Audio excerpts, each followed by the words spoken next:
So here's the famous Atwood's machine. Two masses hanging from the same piece of string, passing over a pulley, and if we assume there's very little internal friction in the axle of the pulley, and I set the weights of the two equal, then of course the net force is going to be 0. The system is in equilibrium. Let's see if that's the case. So there's 200 grams on both sides, and yeah, of course if we let it go, everything's in balance.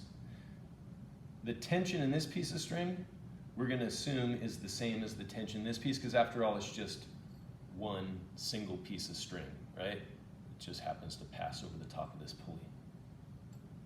Yeah, so what's the acceleration of the system when the masses are out of balance? So if I just add a little extra mass to the one I'm holding, so maybe we label this one as capital M and the other one as lowercase m.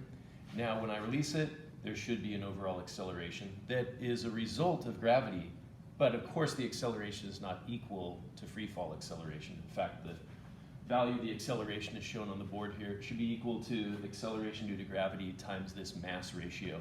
And if that mass ratio is just slightly greater than, just slightly greater than 0, right? And the acceleration isn't so large. And of course, the greater the difference in the two masses, the larger that acceleration is going to become.